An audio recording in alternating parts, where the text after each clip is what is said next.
بسم اللہ الرحمن الرحیم۔ آج کا ایک بہت بڑا المیہ وہ یہ ہے کہ ہماری طبیعت خراب ہو تو ہم کسی نائی کے پاس نہیں جاتے کہ میری طبیعت خراب ہے۔ بال بنوانے ہوں تو میں کبھی کسی ڈاکٹر کے پاس نہیں جاتے کہ بال بنوانے ہیں، اور گھر کا کوئی کام ہو تو ہم کسی پلمبر کو بلانے کے بجائے ہم نائی کے پاس نہیں جاتے، پلمبر کو بلاتے ہیں کہ گھر میں پائپ خراب ہے۔ تو لیکن جب دین کی باری آتی ہے اور دین کو بیان کرنا سمجھنے کی باری آتی ہے تو ہم کبھی ٹک ٹاکرز کے پیچھے بھاگتے ہیں، کبھی یوٹیوبرز کے پیچھے بھاگتے ہیں،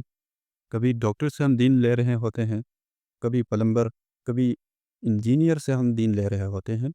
دین کو ہم نے اتنا لاوارث بنایا ہے کہ جس سے چاہے لے لو، کوئی پرواہ نہیں، نہ اللہ پوچھے گا نہ رسول پوچھیں گے۔ جسے دین لے لو، چاہے یہودی سے لے لو، چاہے عیسائی سے لے لو، کوئی پرواہ نہیں۔ یہ آخری زمانے کی نشانی ہے۔ آپ جناب رسول اللہ صلی اللہ علیہ وسلم کے فرمان کا مفہوم ہے کہ آخری زمانہ ہوگا کہ لوگ جاہلوں کو اپنا استاد بنائیں گے، ضلوا و اضلوا، خود گمراہ ہوں گے، لوگوں کو گمراہ کریں گے۔ تو اسی کے قبیل سے آج کا جو ایک بڑا فتنہ ہے وہ انجینئر محمد علی مرزا جہلوی، جو نہ کسی مدرسے کا پڑھا ہوا ہے، نہ اس کے پاس کسی ادارے کی ڈگری ہے، اور نہ اس کو عربی علوم پر مہارت حاصل ہے۔ علماء کے لکھے ہوئے ترجموں کو دیکھ کر نادان لوگوں کو سامنے بٹھا کر ایک بند کمرے میں بیٹھ کر درس دیا کرتا ہے، خصوصاً گستاخیاں اس کی بہت زیادہ گستاخیاں کرتا ہے، خصوصاً حضرات صحابہ کرام رضوان اللہ علیہ مجمعین کے اوپر کھلم کھلا تنقید کرتا ہے، جن کو اللہ نے جو ہے نا قرآن میں کہ اللہ ان سے راضی، یہ اللہ سے راضی، اولئک هم المفلحون، اولئک هم الراشدون، اسی طرح کلا وعد اللہ الحسنى کہ رضی اللہ عنہم ورضوا عنہ، کہ اللہ ان سے راضی۔ یہ اللہ کا ان سب سے اچھا وعدہ ہے جو صحابہ کرام رضوان اللہ علیہ مجمعین ہے، جو حضور کے ساتھی، حضور کے سفر حضر کے ساتھی، اور حضور کے غم اور خوشی کے ساتھی، ان کے اوپر کھلم کھلا بہتان لگاتا ہے۔ ایک بات ذہن میں رکھ لیں کہ صحابہ کرام پر وہی بہتان لگاتا ہے جس نے دین کو کھوکھلا کرنا ہوتا ہے۔ مسئلہ یہ ہوتا ہے کہ دین ہمیں پہنچایا ہے صحابہ کرام نے، وہی کے ذریعے سے ہم تک دین نہیں پہنچا۔ نہ تابعین تھے، نہ تبع تابعین تھے، تبع تابعین نے تابعین سے لیا، تابعین نے صحابہ سے لیا، صحابہ نے رسول اللہ صلی اللہ علیہ وسلم سے لیا۔ تو یہ لوگ صحابہ کے اوپر تنقید کر کے اصل میں یہ دین کو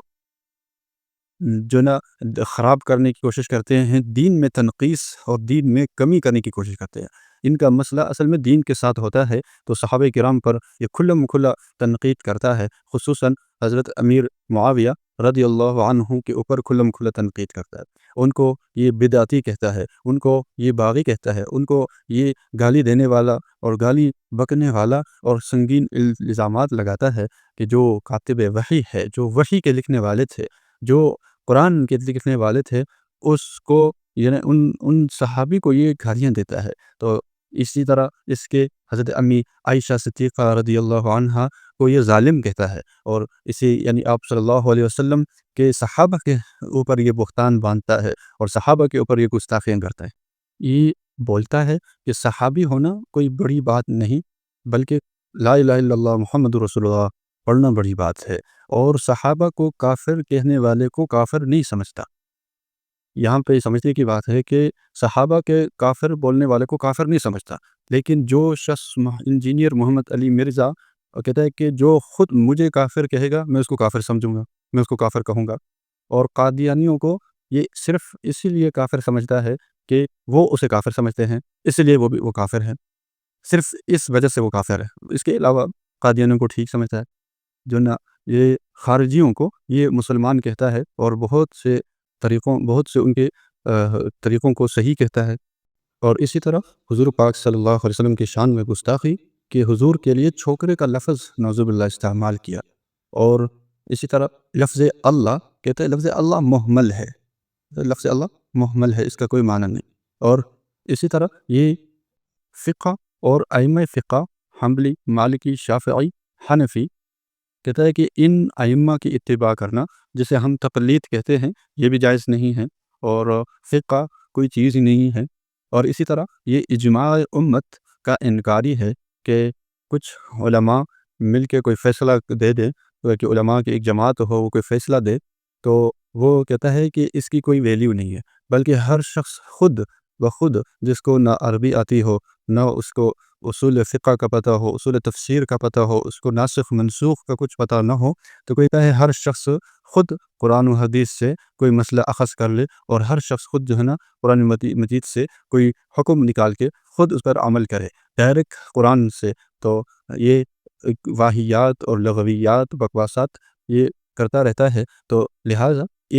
اس کو سننا یہ ہمارے گمراہی کا سبب ہے۔